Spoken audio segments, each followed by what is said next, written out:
तरफ से, कटिहार वासियों की तरफ से इनका हार्दिक अभिनंदन करते हैं और अपने अध्यक्ष महोदय से कहना चाहते हैं कि आप जो है दो शब्द रखिए, चूंकि अवतार का भी समय है। और एक चीज, यहाँ पर जो भी लोग आए हुए हैं सभी राजद के जो हमारे कर्मठ स्वागत करते हैं।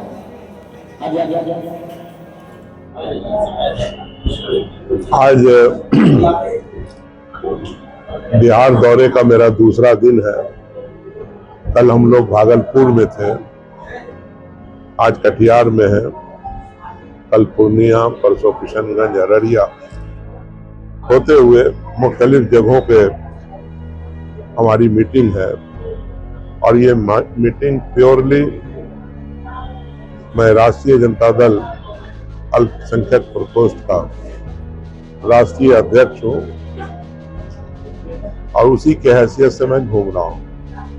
और उसकी एक बड़ी वजह यह है कि 26 मार्च को पटना के अंदर श्री कृष्ण मेमोरियल हॉल में माननीय तेजस्वी यादव जी, जो अभी हमारे थोड़े दिनों पहले कार्यकारी अध्यक्ष बने हैं, उनका स्वागत समारोह अल्पसंख्यक द्वारा किया जाएगा। उसी की तैयारी में आज मैं कटिहार में हूँ और फिर आगे कई जगहों पे जाना है। और ये जरूरी इसलिए हो जाता है क्योंकि एक बड़ा ओहदा, बड़ी जगह हमारे युवा नेता को मिला है, जिन्होंने बहुत सक्सेसफुली अभी जो इलेक्शन हुआ उसके अंदर तकरीबन इंडिया गठबंधन को 38% वोट उनके नेतृत्व में मिला, जो तकरीबन 1,90,00,000 लोगों ने आस्था दिखाई हम लोगों के अंदर। नंबर ऑफ सीट हमें कम आया, लेकिन कंटेस्ट हर सीट पर बहुत मजबूती से हुआ। अब जहां भी कमी रह गई है उसको पूरा करना है और राजनीति में बैठने से काम चलेगा नहीं। जनता के बीच में हम लोग जाएंगे और पता करेंगे कि किस वजह से हम लोगों को कम वोट आया, जिसकी वजह से हम लोग रह गए।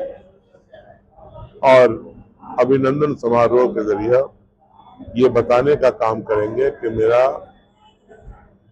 हम लोगों का विश्वास, जो अल्पसंख्यक बिहार में बसते हैं, उनका विश्वास पार्टी के अंदर, राष्ट्रीय जनता दल के अंदर और लालू प्रसाद जी और तेजस्वी जी के अंदर पूरा है। हम लोग एक साथ रह करके फिर से आगे की जंग लड़ेंगे।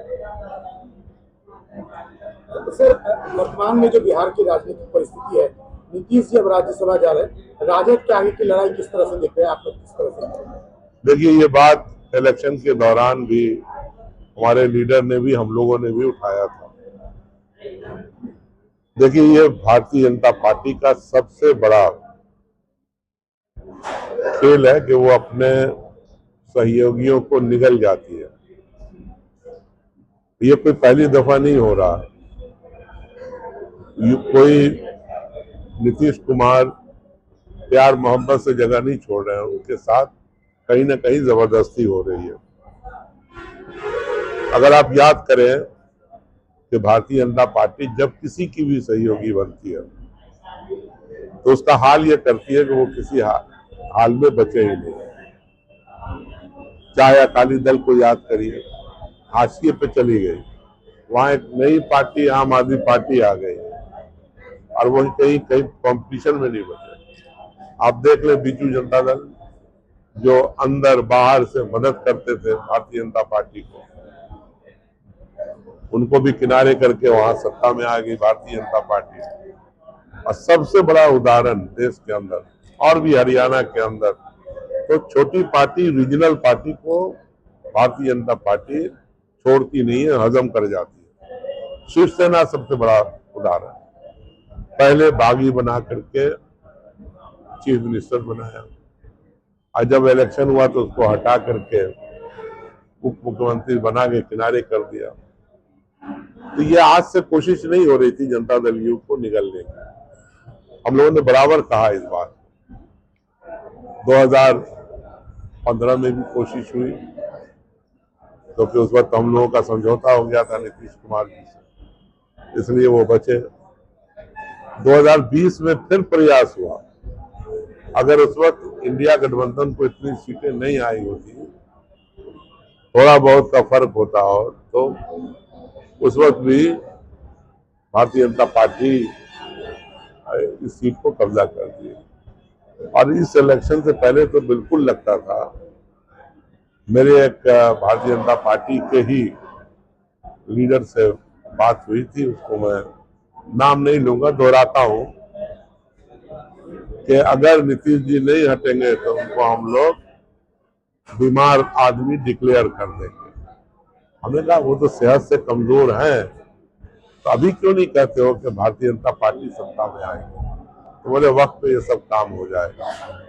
और आपने देखा अभी 3 से 4 महीना पहले नीतीश कुमार जी स्वस्थ भी थे और नारा लगता था बिहार में 25 से 30 फिर से नीतीश। आज क्या क्या फर्क आ गया है। और मैं तो यही कहता हूं कि अगर जनता दल यू ने गलती किया, कहीं गलती से बीजेपी के मुख्यमंत्री को मान लिया, तो जनता दल यू भी खत्म होगी और नीतीश कुमार की पूरी लेगेसी खत्म होगी। तो अच्छा है, नीतीश जी अपने बच्चे को आगे लाना चाह रहे हैं, उसी को मुख्यमंत्री बनाए। लेकिन अगर भारतीय जनता पार्टी वो मानेगी नहीं, अब मुझे जो लगता है, जो उसका रवैया रहा है मुख्तलिफ रियासतों में, मुख्तलिफ राज्यों में, वो अपना मुख्यमंत्री बनाना चाहती है और जनता दल यू को और नीतीश कुमार को सबको एक साथ निगलना चाहती है।